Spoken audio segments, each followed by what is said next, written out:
Welcome to the Undrafted Uncensored cast of Pod.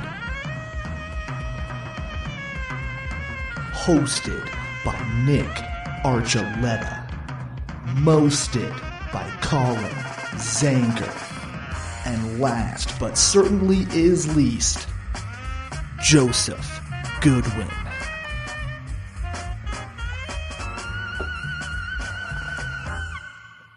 Welcome in, everyone, to the Undrafted Uncensored. We'll start seriously first.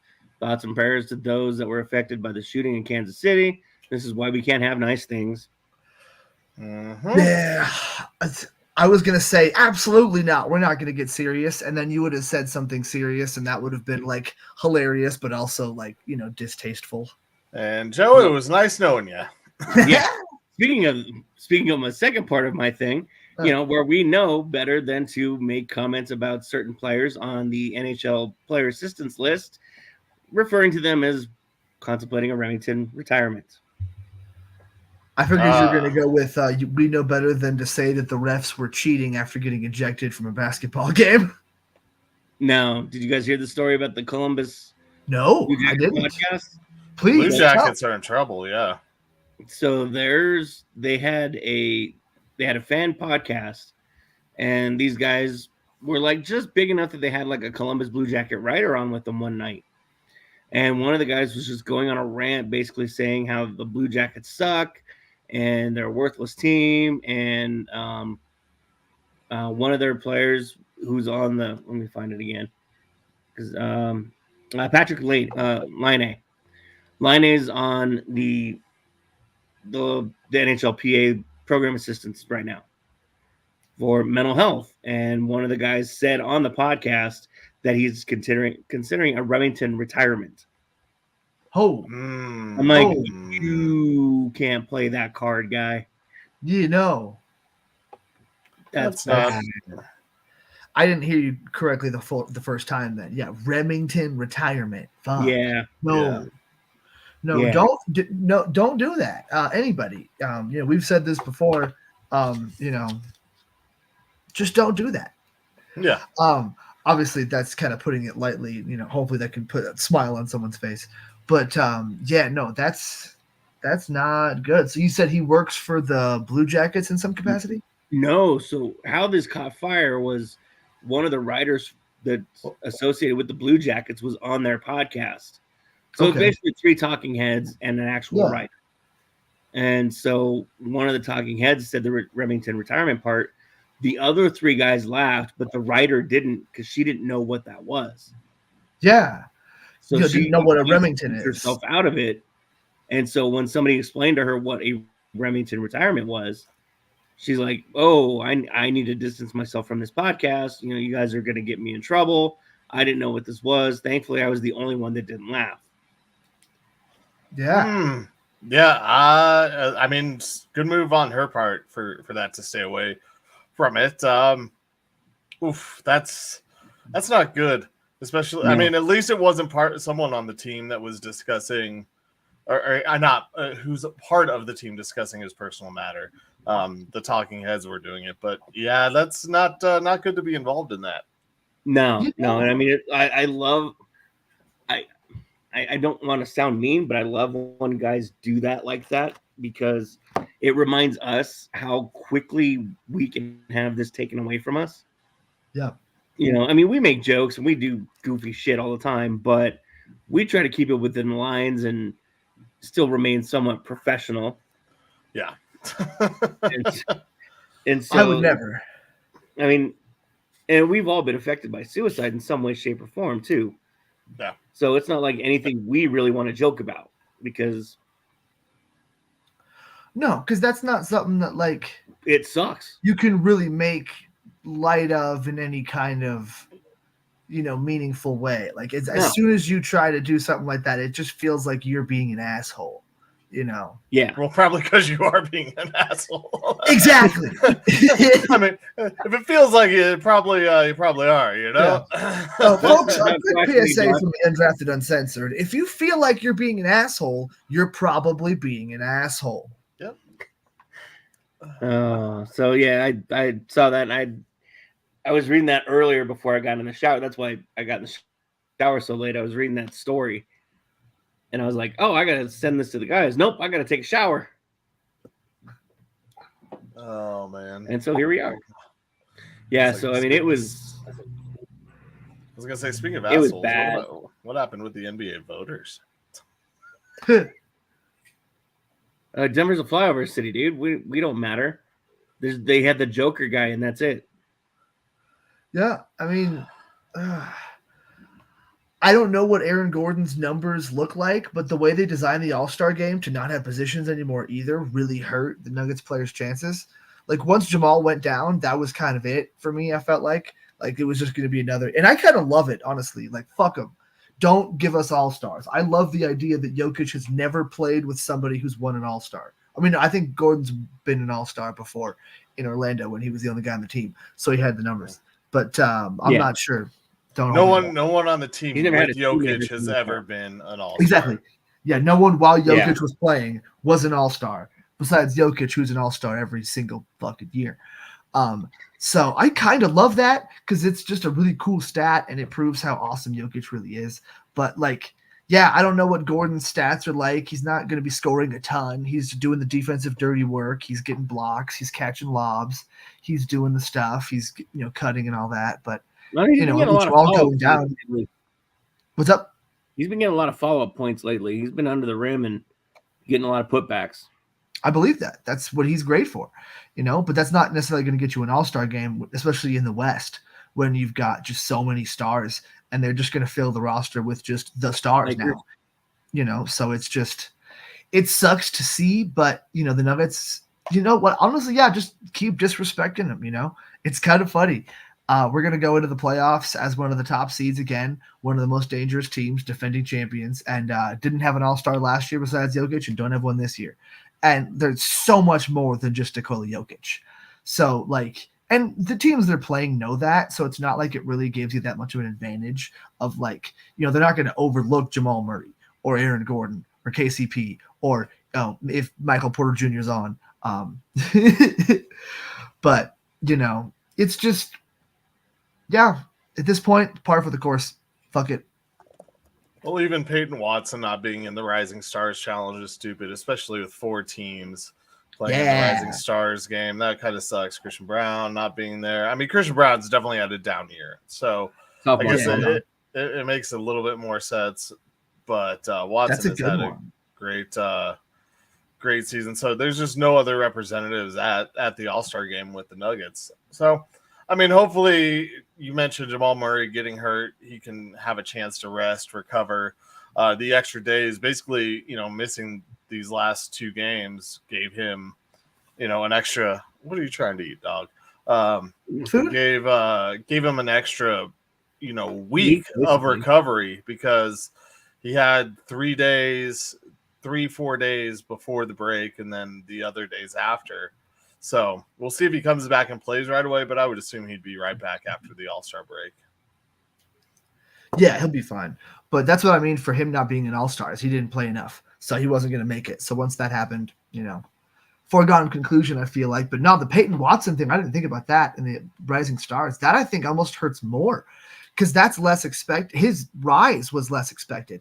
And to not see him, and again, he'll just go out there and he'll ball in the playoffs off the bench, and he'll get in that, maybe next year, or watch he gets,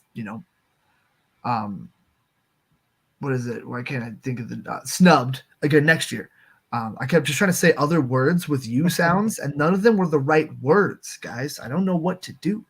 But yeah, man, I'm really happy with Peyton Watson. I wish he could get some more love from the league. But again, it's just going to be us Denver fans. Well, no, trust me, this guy's good. He had to. His debut was amazing, and then after that he kind of tripped a little bit, and slowly but surely he's been increasing his ability to get out there and keep the Nuggets where they're at. I mean, the problem is that second unit still hasn't come together enough because they keep losing leads. And again, not that it's his fault, but it's all his fault. He's going to get lumped in with the rest of those guys like that.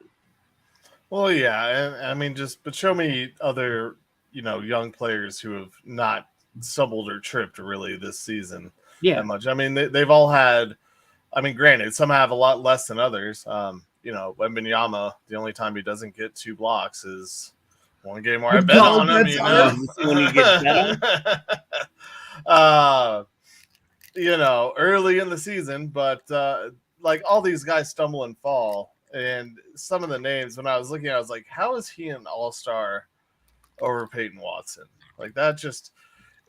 I was doing the DU hockey game last night, and as I was watching, it was very confusing to me watching that and saying that guy deserves it more than Peyton Watson. It was just very questionable. Yeah, that's lame. Joe does not approve.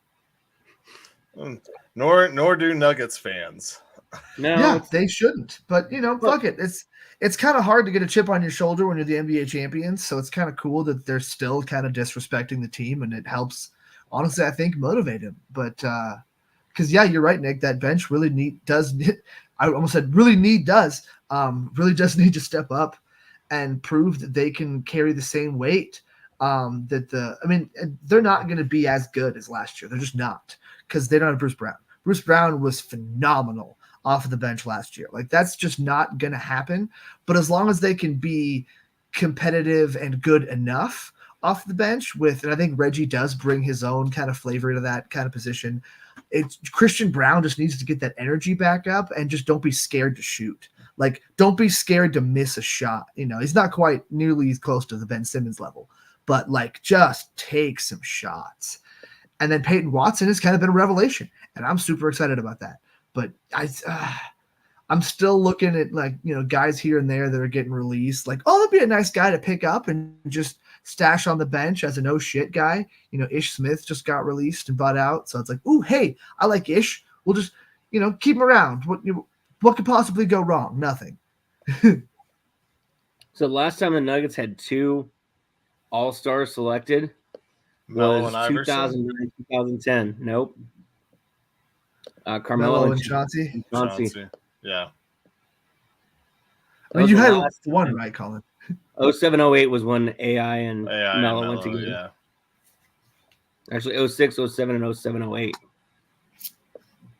Before that, the Nuggets didn't have another one again until 87, 88. So, I mean, it's kind of a normal thing for the Nuggets to barely be represented. Alex English and Fat Lever were the last duo back in the 70s and in the 80s. I mean, you got to figure during the early 90s, you had LaFonso Ellis, you had Mahmoud Abdul-Rauf, you had Dikembe Mutombo, and 91, 92, 94, 95, 95, 96 were all Dikembe Mutombo. That's it. You had one of the best shooters in NBA history, and he couldn't even make an All-Star game, although he was ruffling feathers at that point. And I was going to say there was controversy surrounding him, and people were just mad. So there was more to that than just not making the team. Yeah, it's frustrating, but I mean, we should be kind of used to it by now. Oh, look, we have a nugget in there. Okay. It's like the surprise chicken nugget in your French fries, I guess. Oh, look, that's special. I've never gotten that. That sounds awesome. Yeah, it would be special if the Nuggets had 2, but it doesn't happen. Yeah. It's like when you get an extra nugget in your nuggets, like the guy counted wrong. Yeah. That's happened to me before.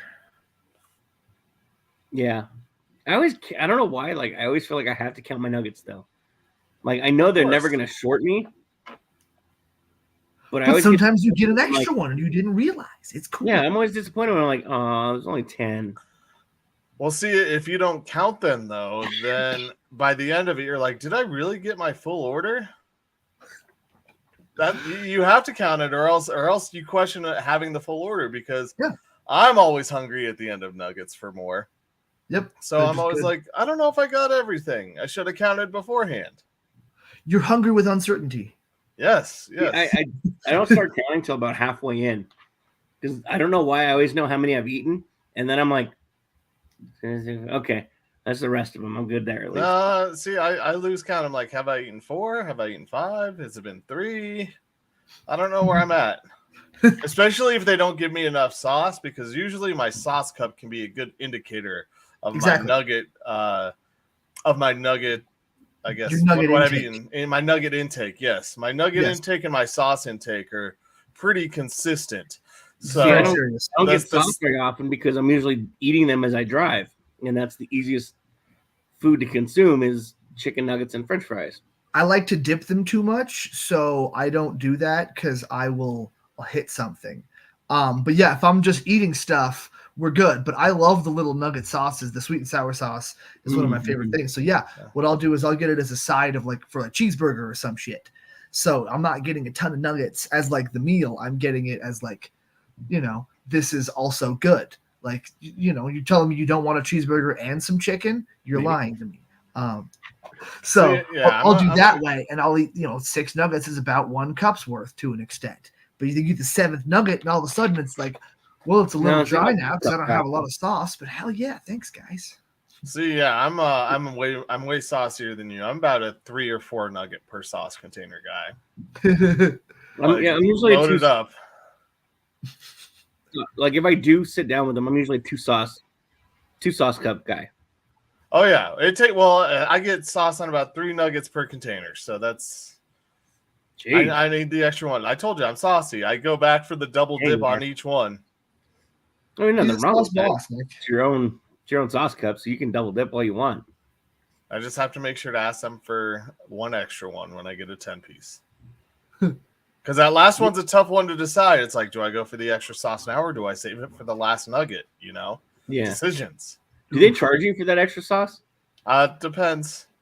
Usually not, because if you ask for it at the window. Yeah. I was so mad when they had that spicy jam one, and then they would hear me wrong, and they give me the wrong fucking sauce. And I'm like, hey, man, can I get the spicy jam? And they're like, oh, yeah, sorry. But then they give you like 3, so it's like, oh, hell yeah. I only needed 1. Was the mambo sauce, and what was the other one? The sweet and spicy jam. Yeah, spicy jam of some sort. So, but like, cool. So you put the spicy jam on the cheeseburger if you get an extra one, dude. Well, I think I might have one with mambo sauce in my fridge. There you go. Welcome back to the How Do You Order McDonald's podcast. All right. But it's so good. Like I kind of, I'm happy to go on tangents like this because I'm not hungry still because I did have breakfast, but like I might get McDonald's today or tomorrow. It's close to the station. So speaking of we'll stay on the Nuggets real quick and we'll talk about strength. Did this last week prove they're strong enough to repeat, or was this just a bad week? Because this was not a fun week for the Nuggets. Well, for the Avalanche either. We'll get into that, though.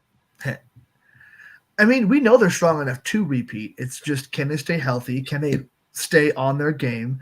Will Michael Porter Jr. be able to either hit shots or do what he did last year and contribute on defense and get rebounds and just play smart and not necessarily hit shots because he didn't actually have to as much last year, which is fine. As long as he's contributing in some capacity and not being a minus player, perfect. Hell yeah. And the bench will take a little bit of a dip for sure, but they'll be good in different ways. They'll be much better defensively, I feel like, with Peyton Watson. And that's one thing Christian Brown hasn't really faltered on is he does play good defense. It's just the other stuff really is not come together. But it's really going to depend, man. And the West is stronger now this year than it was last year. Like the Nuggets have a very similar, if not the same record going into the All-Star game this year. When last year they were the 1 seed, this year they're 4. So it's going to be tough, but I feel like they absolutely can. There's a few things are going to have to go their way to an extent to go into the playoffs kind of fully healthy and fully loaded. Well, I'm pretty sure I sent you guys that article for the Nuggets. I might not have, but the Nuggets last year had one of the easiest schedules going in to the break. I want to say, and this year they had one of the toughest schedules to start the season. So I think it's not looking like I did. So I was just looking through. So the Nuggets in their second half do have an easier schedule, but we did see some of this last year. Granted, it was a little bit later in the season where it was just kind of like, okay, these guys are going to take some time off. It's going to be, we're going to get through this stretch. Granted, they're not in first place like they were last year with the same lead, especially. But for the Nuggets, I think they're just kind of, let's get to the break. Let's go after it after this. We're not really as worried about these. They weren't stressed about those games, I guess. They weren't focused. I don't think they were as focused on them because they were just ready for this break. So after the trade deadline, they know who their team is. And after this, I think that we'll see them come together a little bit more and make a push to try and catch up to Minnesota and kind of just see what happens in the division. So I'm not that worried about it. You said health. Health is really the thing. If Jamal Murray can stay healthy, if Michael Porter can stay healthy, Aaron Gordon, who doesn't really have an injury history, but if all those things can really stay together, and then it's like, how does Reggie Jackson, can he continue the second half that he had in the first half by playing at a high level? I think all those things will really determine it. But I kind of felt like they were just bored going into this part of the break. Minnesota's got the lead at the halfway point. There's nothing to change that. And, the second half will determine where they end up, of course. No, I don't really think the lead in the West is really going to prove anything either, other than they won the West. I mean, they learned from last year now. You don't have to be number one to get through the playoffs. You just need to get in and then play your game. Sorry, that's the other thing that the stat had is the Nuggets last year only had one more win at the All-Star break than they do right now, too. Oh, okay. So, so that loss, because at one point it was exact, but yeah, they lost to the. I'm so mad. I was watching that game too, and I was like, oh, the Nuggets are just kind of rolling. This is kind of cool. The Kings were on a back-to-back, and it's one of those scheduled losses. And then all of a sudden, I'm hearing on the radio later, oh, the Nuggets were beating the Kings, but I'm like, what the fuck? But damn it! De'Aaron Fox got his 8 assists. Damn it. Well, that's good. Good for you. Plus 425. Good for you, Colin. You get $20 out of that one. Good for you, bud. It was 112, I think I won on that. Plus 425. Yeah. Always De'Aaron Fox in the assist against the Nuggets. Yeah, that seems good. He's gonna dish it. He's gonna get it to Sabonis. Jokic doesn't play great defense. Yeah, that's a good bet. I like that. By the way, did you guys like that? No, the one I sent you from Reddit. The Clippers sent home Bones Highland and PJ Tucker in the middle of their road trip.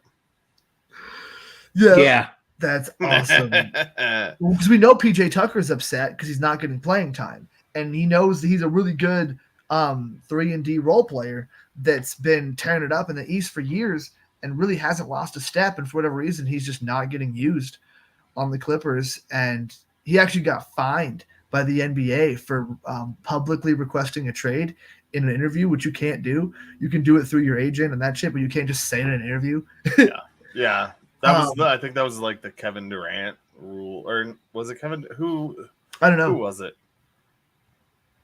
It was before Durant. I can't remember who it was, but there was a bunch of backlash when that happened a few years back, and it's like, oh, players cannot do that now. Okay, I guess they can't do that anymore. But so he's getting fined. I didn't know Bones had an issue with them, but I mean, he's not gonna really crack the rotation too much, so I guess that makes sense. To that extent, he's just not playing and following PJ Tucker's example, I guess, of I'll get upset and try to get minutes instead of, playing good to get those minutes. Like if you're not going to play defense, you better hit a hell of a lot of threes. And if he's not getting the time to do it, that's how it goes. You sit, figure it out, young buck. You done. Oh, nice. Okay, Nick's back.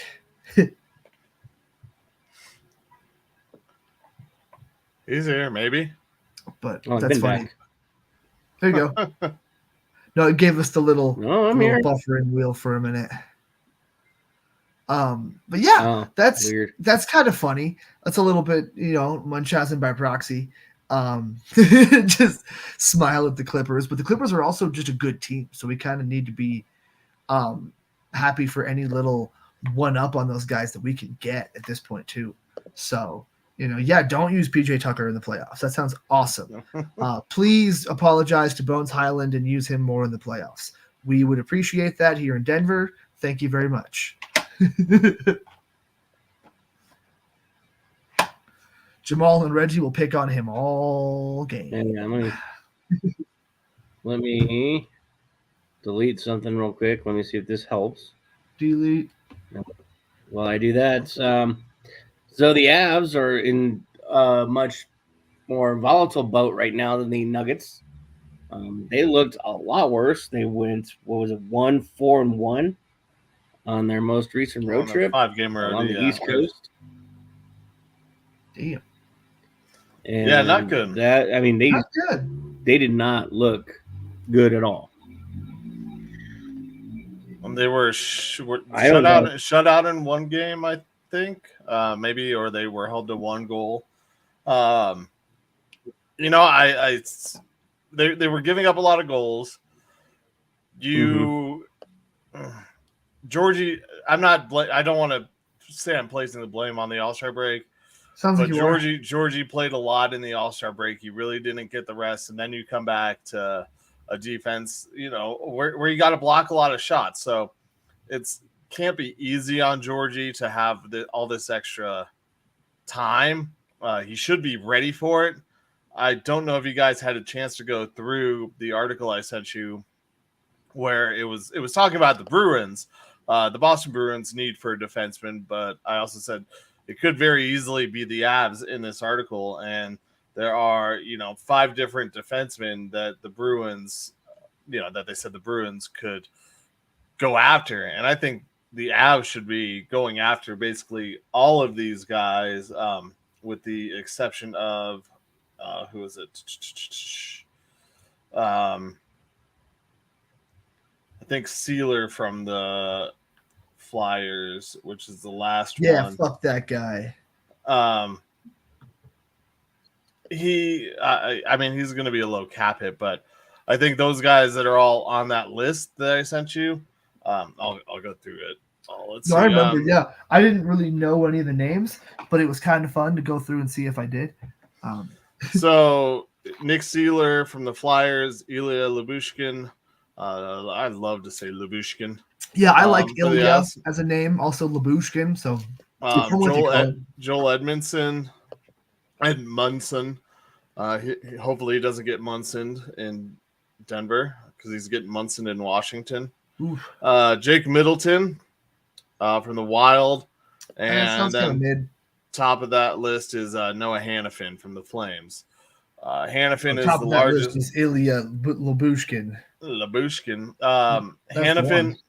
Hannafin is the biggest name on there with the biggest cap hit, unrestricted free agent next year. But in 53 games, he has 9 goals and 20 assists, which, is not bad for a defenseman. And he does play a defensive style. Middleton from the Wild, I think, is the guy that the Avs really could be going after. He has some offense to his game, but he also is defensive focused, and that would be something that could help with the Avs and blocking shots. I wanted to say he's one of the top in the NHL in block shots, but sweet, he's the Victor Wembanyama of hockey, except for when I bet on him. Exactly. But yeah, he and then him and Priest, they also know each other, so get a little sweet friendliness there. But I think that's kind of where you go because the Wild kind of feel like they're out of it, and maybe you're making a package that includes a goaltender also. Fleury. I just wonder if the Wild, or I wonder if the Wild would actually do business with the Avs. That's a lot of anger between those two organizations. There's a lot of anger. Yeah, but I think Wild are in a rebuild, so they know they're not in the Avs class right now.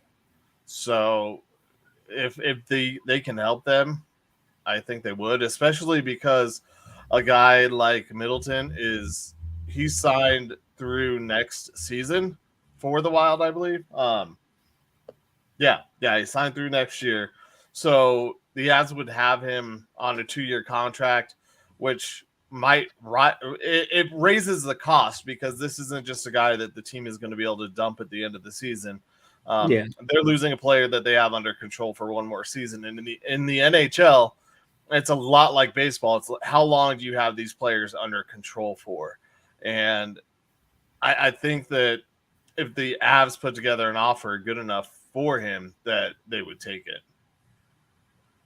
Yeah, I mean, you look at the Yankees did with Juan Soto. It is very much the same thing. So I see what you're saying. You get what you can to move yourself forward as quick as you can. And I mean, the Avs are in a window. You got the captain out there. He was skating earlier today and looking pretty good. Saw that on Twitter, X, whatever you call it. But I'll give you this for Lyubushkin. He has 91 hits and 122 block shots, and he averages just under 3 minutes of ice time on the penalty kill. He's a physical guy. And who does he play for? The Ducks. The Ducks. I'm in, dude. I'm so fucking sold. Whack. Yeah, Ilya Lyubushkin. That's my new favorite guy. Let's go. So he's got a little bit lower cap hit than perfect. Than people not named Lyubushkin. Than Middleton. I was going to say Edmondson. He's got a lower cap hit than Middleton, or a higher cap hit than Middleton, but it's only for this year. So you don't have that long-term question. And if you do want to keep him long-term, he's a better solution than EJ was too. As much as I love EJ, he could be one of those just nasty defensemen that will stand up and fight and stand up for the guys, because we talked about they're missing some nasty. So Lyubushkin will kick you in your bushkin. He'll kick you right in the bushkin.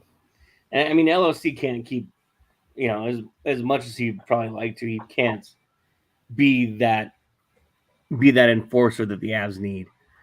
He's a fill-in, but he's not. I don't feel like he's the full Monty. You've been cross-checked before. You ever been boosh-checked before? I check the douche all the time. Check it. Never a bad idea, folks at home, check your. Before this gets carried away with Lyubushkin, I believe there's a house up for sale over in the Arapahoe County area, Greenwood Cherry Village. Hills or what? Yeah, Cherry Hills. Yeah. I hear it's got a lot of bathrooms. If anyone has 20 million lying around and likes to poop a lot, you have the perfect place to spread your poop seed. Yeah, it's got a very nice front yard. Do you guys know what they call a shrubbery in French? La bouche. La bouche. That's a band. La bouche. All right, I'm done. What did I do? Yeah, we all knew the writing was on the wall, and now that we're sitting here with the other stuff that came out of the NFL, please, okay, you guys can't. I hope you guys are not on the get Jimmy G in here bandwagon. No. Nick's off. Okay, Nick was silent. I don't know. Nick's awfully quiet. I'm like, I didn't know how you guys felt because I'm hearing rumblings of people wanting Jimmy Garoppolo. No, a couple years ago, yes, not now. Like everybody just wants a quick fix. The only reason you want Jimmy Garoppolo, especially now that he's suspended for 2 games, is you literally are saying, "All right, this is a tank job." That's why you bring in Garoppolo, because A, he's missing those 2 games. B, he's gonna miss more games because of his injury history. And C, He's going to make some stupid plays that don't win you games. Not as bad as some of Russell Wilson's were, but it'll be like the middle of the game interception that you're like, what the hell was going on with Jimmy Garoppolo here? Russ seems to make the mistakes at the end of the games. Yeah. But usually Jimmy Garoppolo makes them earlier and then kind of has a chance, but just falls a little short in bringing the team back. I'll give Wilson credit. He has definitely more comebacks in that gene in him, more so than Garoppolo. But I've just heard people wanting Garoppolo here thinking that that's a fix. I'm like, that is not a fix. No. That is literally a waste of money. Step back. And I mean, it's a fix in the sense that the season is fixed and they're going to lose. The game is a fix. Yeah. The fix is in, folks. Fix is in. Jimmy Garoppolo means hello, Shedeur Sanders. Hello, Brock Ewers. I forget if it's plural. Quinn Ewers. Quinn, that's what I said. Absolutely. I'm thinking Brock Heward. My bad. One of those guys that's gonna emerge as one of the top guys because you're hoping to be one of those top picks. That top 3. And you don't know if the quarterback draft is going to be as good as this year, so you might not be able to get a quality guy at 3, like you if can. You don't trade away your first round pick next year. What's up? If you don't trade away your first round pick next year. Well, the only way you're trading away your first round pick next year is to move up in this year's draft for a quarterback. Yeah, exactly. Which you're not trading that. You're not trading that. Yeah, you're not trading that away. Yeah, and you're not doing that if you're bringing Jimmy Garoppolo, because you're bringing Jimmy Garoppolo to either right the ship later in the season, if you think your team is good enough and you want to give some young kid a shot, but like he's going to get hurt, so like don't even worry about it. Or you're bringing him in because you just need someone to be a backup, because he's not going to play the first 2 games. Who the fuck's going to be your starting quarterback for the first 2? So there's no way. And like that's what he looked like when he was taking performance-enhancing drugs. What the fuck was he going to look like without him? Like, oh my God. He was so statuesque and unathletic. I think he got popped trying to recover. Yes, yeah, I'm sure it was something like that. But like, still, that's hilarious. Like the least athletic guy in a very long time. Like since Tom Brady had that role forever. Gets popped for performance-enhancing drugs. That's beautiful. Definitely not. You're looking for someone cheap. You're looking for somebody who is fun, who can come in here and maybe start a few games for you, but you're totally cool with them sitting behind a rookie because hopefully you get the rookie. You just have to sign somebody in free agency first. So, I'm not looking for Jimmy Garoppolo. I'm hoping for somebody cool. We'll see if it's anybody that's fun. I don't know, Minshew, or, it's fun to say Heineke. He's more of a backup tier. Like that's kind of you've gone through. Like you couldn't get Minshew, you couldn't get Brissett, you couldn't get Baker Mayfield. Well, we got Heineke. But we'll see. The problem with a guy like take Baker, Garoppolo over any of them. Sorry. The problem with a guy like Baker Mayfield is that he's going to obviously outplay any rookie quarterback.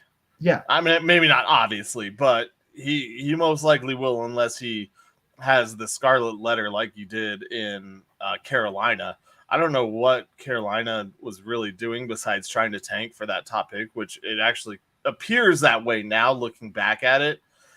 They didn't really give Baker a fair shot. And I mean, Matt Rule wasn't great either, but I just feel like Baker having shown given a fair shake is more than a competent quarterback. And yeah, in Broncos country, we don't want just a competent quarterback.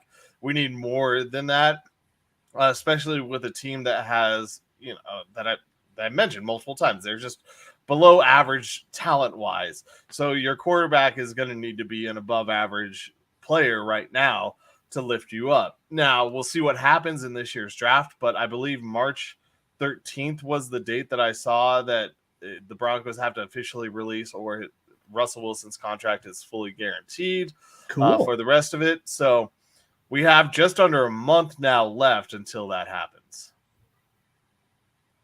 I think it was Hopefully March. you can someone wait. else. Well, I know What? legal tampering was March 11th is legal tampering. So I was gonna say I sent the calendar out to you guys. I thought too. yeah, you did because I thought it was March 11th was what it said. Yeah, but I think for the Russell Wilson, his February 20th, franchise tags can start to be given. 29th through 3rd of March is the combine.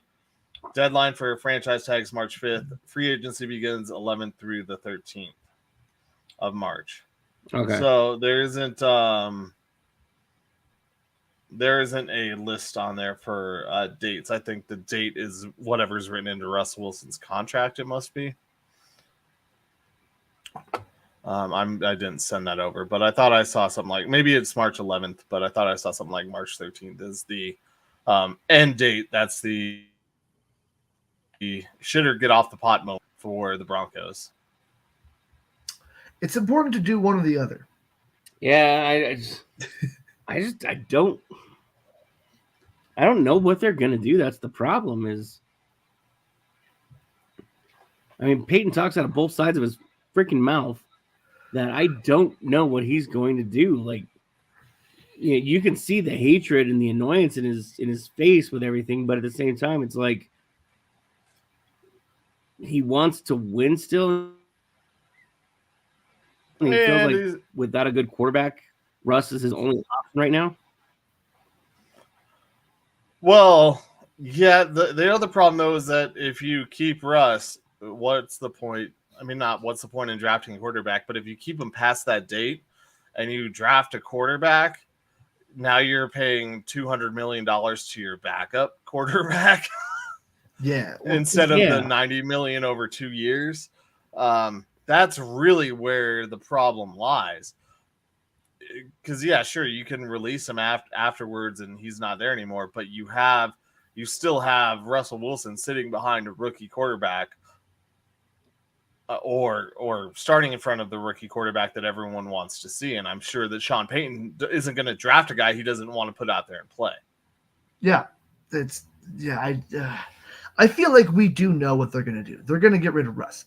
There's no way they're keeping Russ. I feel like that's a foregone conclusion. We are now in the stage of lying publicly because it's off-season, draft, trade season, that kind of shit. So if the Broncos put it out there, they're definitely going to lose him, then nobody will offer any kind of trades. Well, that's the same thing as Garoppolo. Exactly. So they have to say that, we're not planning on moving on from this guy. We're not fucking, we like this guy here. We're not sure we're going to do yet, I guess is what they've said. Because they want people to hopefully offer them something like, we want to guarantee that we get Russell Wilson. We'll let the Broncos eat part of that contract. We'll eat the other part of that contract. So it's easier on both sides. We'll give up less draft capital in the process, which is great for the Broncos. Just fucking take him, please. We'll send you Russell Wilson like a 4th round pick, and that's it. Well, they don't have too much more than that, but they have to kind of keep those options open. But there's no way they're gonna stick with them because it was disjointed at best last year. And Sean Payton's the offensive coach. Like, he worked directly with Russ, and like he's seen what happens when Russ has too much control, and it's year before last, which was horrifyingly bad. And then last year was still bad. Like, the offense was not good, really, ever. Like, they got turnovers and they scored some points, but they really never felt like they had it all together. And I don't think Sean Payton is willing to deal with that for another year when that's what a rookie brings anyway. But the rookie's going to get better. The rookie's going to improve. The rookie's going to listen to what you're saying. And I feel like having Russ around, like, the worst possible thing that could happen is keeping Russ and then drafting somebody. So then Russ takes reps away. You pray to God that the rookie doesn't take any of the negative stuff of Russ like into his bag. Like, I'm going to be overly positive and never criticize anyone. And I'm going to, have delusions of grandeur about how good I am and, complain publicly instead of to the coach. And like, I don't know, man, I wouldn't want to have Russell Wilson around my rookie because I wouldn't want my rookie to be anything like Russell Wilson. Because those positive things that you do get from Russ, you can't guarantee those are going to be the takeaways that the rookie has. So yeah, I wouldn't. I mean, maybe that's just me, but like I feel like you can't keep Russ. You just have to get rid of him some way. So you have to pretend like you're going to, because best case scenario is someone offers you a trade and you can offload some of that salary or, God forbid, actually get something for Russell Wilson. Oh my God, that'd be nuts. But I don't see that. Well, and I don't know if you guys have seen this. Do want to thank everyone who's tuning in to watching us today. Appreciate y'all thanks, jumping guys. in. Gals, But pals. the newest numbers came out, and it's actually favored that Russell Wilson takes snaps as the starting quarterback for the Pittsburgh Steelers next year. It went from a plus 1,000 odds to now it's like minus 150 odds that he's a Pittsburgh Steeler in the upcoming season. So there are rumblings that he's getting moved or moving somewhere. I don't think the Steelers and their ownership would be dumb enough to spend the money on Russell Wilson in a trade, but also they've seen what two small hands Pickett can do and what, and they would hope for different from Russ. The problem with Russ is like you keep Russ and what do you have, another 6, 7, 8 win season, and we're sitting in the same spot next year, drafting 10, 11, 12, 13, 14, somewhere like that where you're not in play for a superstar player. You mentioned it, Joe, earlier. Yeah. It's Ewers and Sanders next year, Yeah. at least right now. I mean, that can obviously change. Shadur, Ewers, other guys that rhyme with that. Shadur's. It's you're just gonna get stuck in the same spot in the same cycle, and you can waste a guy like Patrick Surtain's talent in a lot of ways, and maybe some of this move to move up in the draft does take moving Surtain, but at least you're giving him an opportunity to go somewhere else and see what he can do there. I mean, especially if you're talking about the Bears defense would be so dirty adding Surtain. Like they would have two of the top cornerbacks two of the top young cornerbacks in the NFL over there if they were to do that. So it's you seen the Bears? Yeah, I don't trust the Bears though. Like, who's their coordinator? You're assuming that they're actually going to be well coached. Like on paper, Montez Sweat, really good secondary, but I don't know, man. Yeah, not the Bears. If you're moving up to number one, you're probably including Surtain, and then they're not moving to one, but maybe. Yeah, I mean, if you're moving to one, you have to include Surtain and like every draft pick of the next 3 years, all the firsts, Surtain, maybe even something else. You can't keep trading away firsts. I agree. That's why one is. I don't think. But you're trading it away for the quarterback. And can't keep doing it, dude. Because if this doesn't work, then what are you going to do next year? Sit at pick number 11 where you can't get a quarterback again. Then we're in the same fucking carousel. That's what you're going to do. No, you just signed Jimmy Garoppolo and you tank. You're rolling the dice on this kid working out in this first season too. No, you're not. Like you're rolling your dice no matter where you're picking a quarterback. I mean, we saw it with Bryce Young this year, but at least this is getting Sean Payton his guy. This isn't getting the scraps and the leftovers from other teams. Sean Payton is getting the guy he wants. You can't keep every year throwing a first-round draft pick at another team either. That's going to get real stupid real fast. And, I mean, it already has. Okay, fine. Pick at 11. Let the other teams move up and take all the quarterbacks and be stuck again with whoever you want. Yeah, that sounds bad. That might end up being what happens, though, because it might just be too expensive for the Broncos to move up because they can't afford all of those picks and other teams just have more to offer. And they can't, get those trades to happen. I don't really want to go up to one. That does feel like too much. That feels like you're giving up way too much of your future, and you're going to be sort of hamstringing that quarterback and putting them in a bad position because now you're going to have less money because of Russ and way less assets because, again, you're not going to have first-round picks for 3 years. 4 years. Yeah. No, it's really the numbers are looking like it's 2 years. This year's the next year's first plus a player and like a second and third. Okay, I'll do that. You're still not giving your new quarterback a chance to win though when you're missing out on yet another first round. No, that's close enough. If it's only 2 years, you give up some stuff. Maybe you find some guys that you're willing to part with. Like, obviously, you throw Russell Wilson and Jerry Jeudy at him first. But, if that's all it is a couple years and you have a chance to get whoever it is, whether it's Daniels, May, or Williams, watch you take the wrong one and, Caleb Williams ends up being fucking Bryce Young. And, the second guy ends up being the CJ Stroud of the group or whatever. Out of those three, though, I kind of like Jaden Daniels. He seems just fun, just athletic and good at stuff. Caleb Williams does kind of remind me a little bit of like Cam Newton, but I don't know, man. I would rather have the guy that's a better overall quarterback. Maybe that's also just Drake May.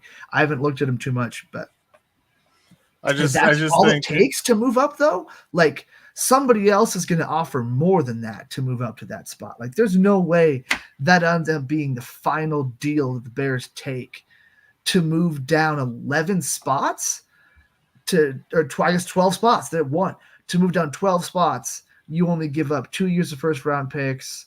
The player, I guess, has to be Surtain. Yeah. There's no way around that. But even then, like, fuck. I don't know, man. I feel like somebody else would give it off more. Back.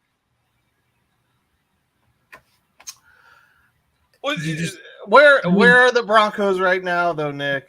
They don't sometimes you have to give up and go for it. Yeah, but that defense is.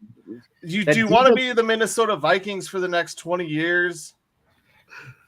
Seriously. You're cutting off your nose by your face. You have to take a chance. The Broncos are gonna be middle of the road, like this, just average or below average team that's not bad enough to get anything great and not good enough to win anything. I mean, look at the Minnesota Vikings. We call them paper tigers every year. Look at the Chargers. I mean, they won what? Kirk Cousins did something. Yeah, and where are they drafting? And where are they sitting now? What have they won? What have Kirk they Cousins won? hasn't done anything. Tell me what they've won. Because the 49ers lose the Super Bowl. Because the 49ers lose the Super Bowl. I don't remember. Thanks, that. Kirk. Captain, my captain. Yeah, do you know that stat, Colin? No team that lost to Kirk Cousins has ever won the Super Bowl. Yeah. So by beating the Niners, he effectively doomed them. But I'm telling you. Yeah, okay, you don't want to be the team that dooms somebody else. You want to be the team that actually fucking wins something. So yeah, I mean, we could the Broncos can have a great defense and be the Jets of the mid 2000s. How about that, Nick? How about that? You want to be the Jets? Nobody wants to. The Jets don't want to be the Jets. The Jets waited around and got Mark Sanchez, but they had a great defense. But their defense didn't lack anything, Nick. Darrelle Revis is a Hall of Fame. No, I'm not. But I'm saying you still have to have a solid piece to build your defense around. Simmons isn't going to be here much longer. You're going to lose Josie Jewell. You're not going to have anything to play for. You're not going to have anything to play with either. No, you'll have plenty of random guys. Jaquan McMillan came out of nowhere. Doesn't do it though. Well, you build on that. Look at who's the Texans secondary. Name one guy. I know CJ Stroud. I'm not like you guys. I don't No. know. The joke is Kareem Jackson got picked up by the Texans. Will Anderson out on the second. The secondary is not the most important thing to build your team around. You need to build around, you need line and quarterback. You need a guy. Yeah, that guy needs to be a quarterback. And a corner. Your defense needs somebody too. Okay, but not at corner. Like tell me the guy that wrecked on the defense in the Super Bowl. Which cornerback was the wrecker? I mean, which cornerback won that game for the 49ers? Or for the Niners. It was the front four that did it more than anything. Okay, then that's not Patrick Surtain. Congratulations. Yeah. No, but I'm not. I'm not saying Surtain is. You just need a guy to build around. You still need a shutdown corner, and if you already have that, build around your shutdown corner. You get some edge rushers and a couple of solid middle of your line defense. I don't know. Crazy, Nick. No, that's not gonna like. All right, we're gonna go in circles here. Champ Bailey never won a Super Bowl. He was the best player on the Broncos defense. He was so good. The defense, you can't build around a corner anyway. Like, it's one corner. Like, he's going to lock down one receiver, but you can't really build around one guy. You can build around a secondary being very good in general, like the no-fly zone, Yeah, if you have which 2 or 3 guys one back of there, the best secondaries That's what ever. I mean. That's what I'm. But like, one guy I'm you saying cannot have a part of it. build a defense around, I feel like. And sadly, like, I'm not trading him up for anything more less than number one. Like, he's the best corner in football. You don't trade that guy for anything less than the number 1 overall pick. Not according to the article we read. According to what? No, I didn't hear you. What did you say? Not according to the article I just read in the Athletic. Yeah, what'd they say? Sauce Gardner's number 1. No, I don't believe. I mean, Sauce Gardner's really good. It's very close too. They're both young. They're both talented. That's what it's kind of just like, which style do you like? Do you want the flashy interceptions guy, or do you want the more lockdown guy?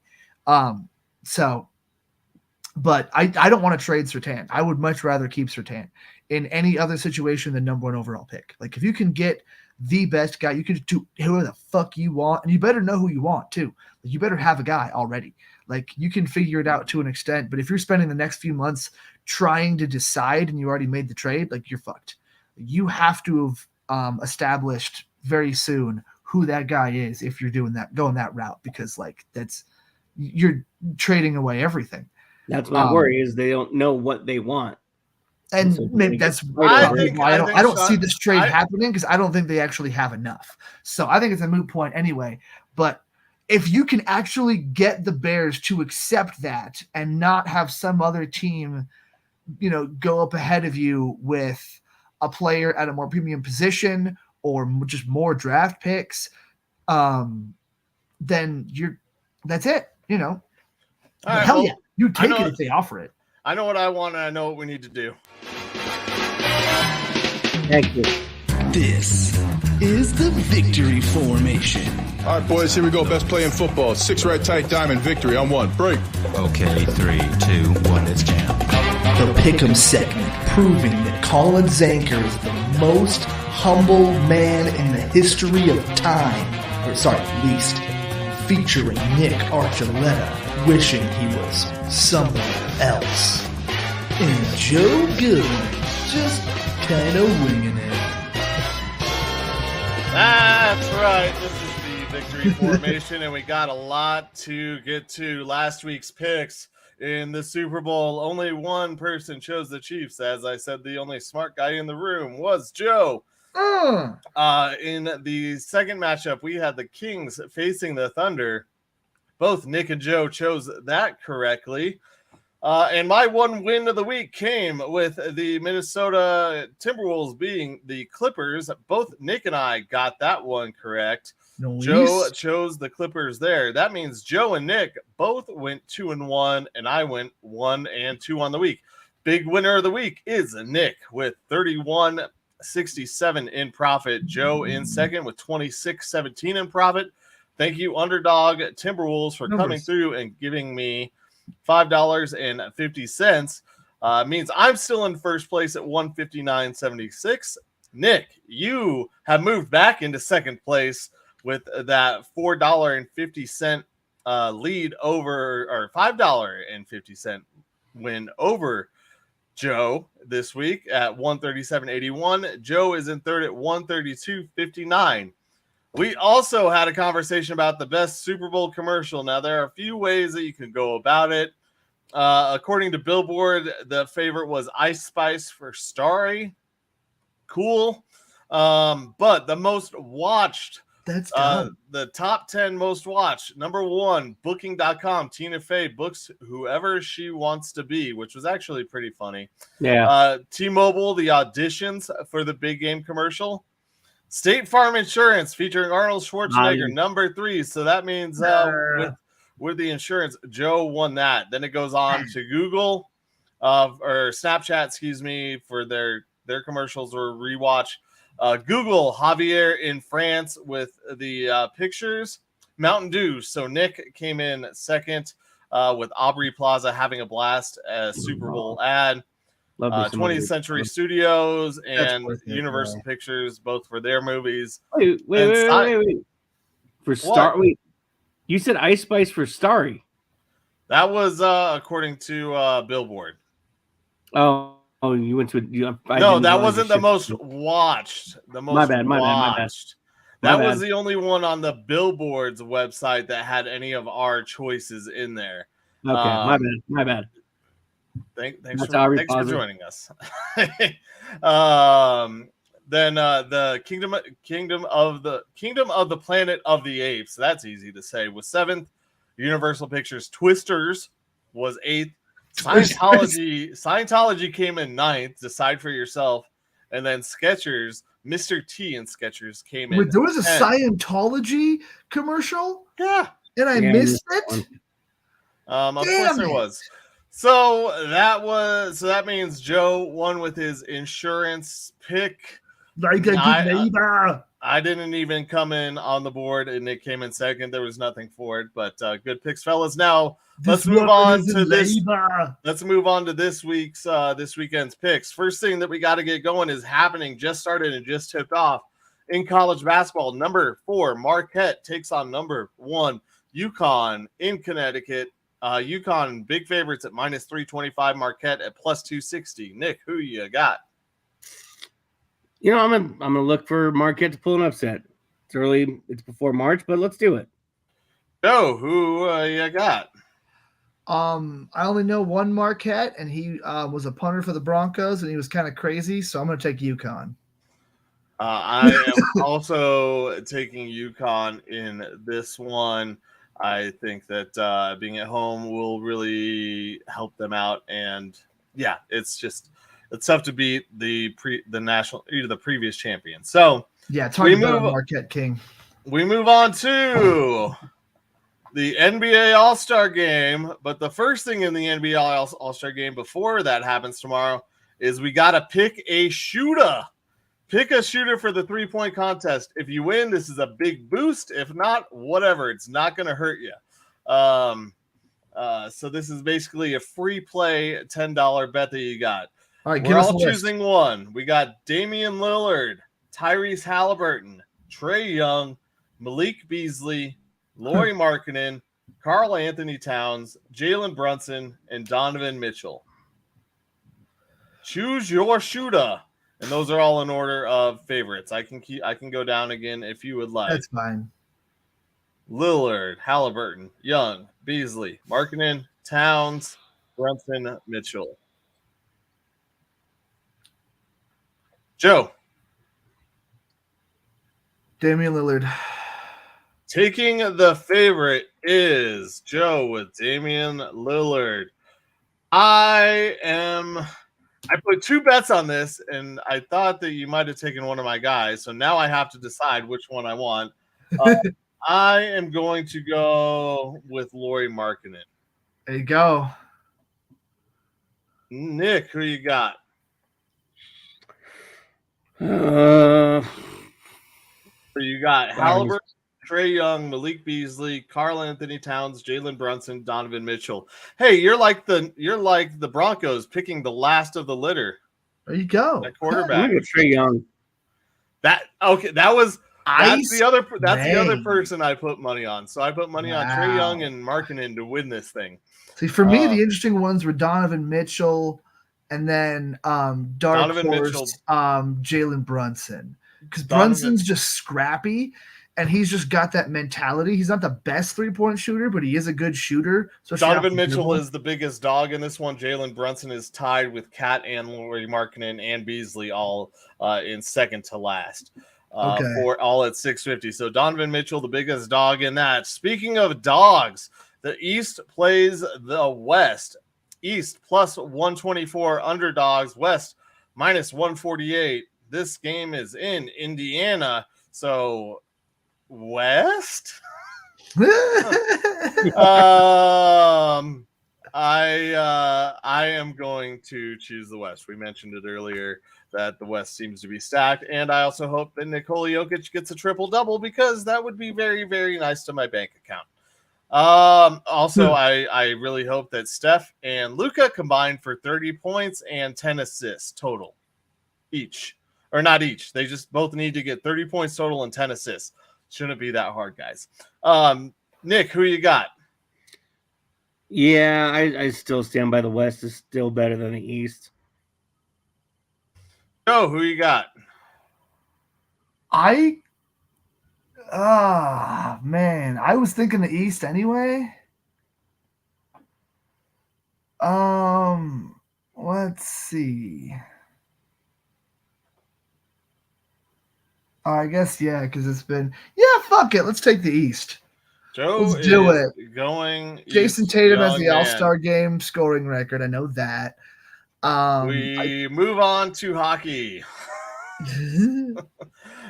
We have the outdoor game in New Jersey, York, happening today. The Philadelphia Flyers taking on the New Jersey Devils. I know it's New Jersey, but Flyers underdogs at plus 114. This line is actually moved. Money has gone towards the Flyers' way. They were plus 125 yesterday as I put a bet on it. Devils favored at minus 135. Nick, who wins the outdoor game? You know what? Let's go Philly.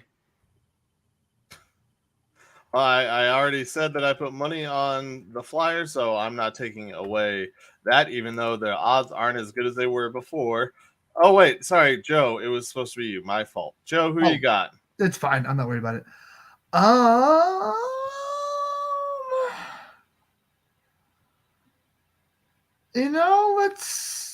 Let's go running with the Devils.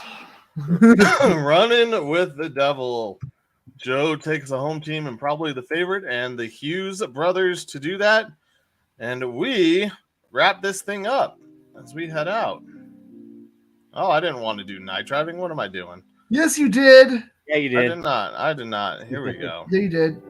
There's that one. That's the one. I'm playing it. It doesn't really matter.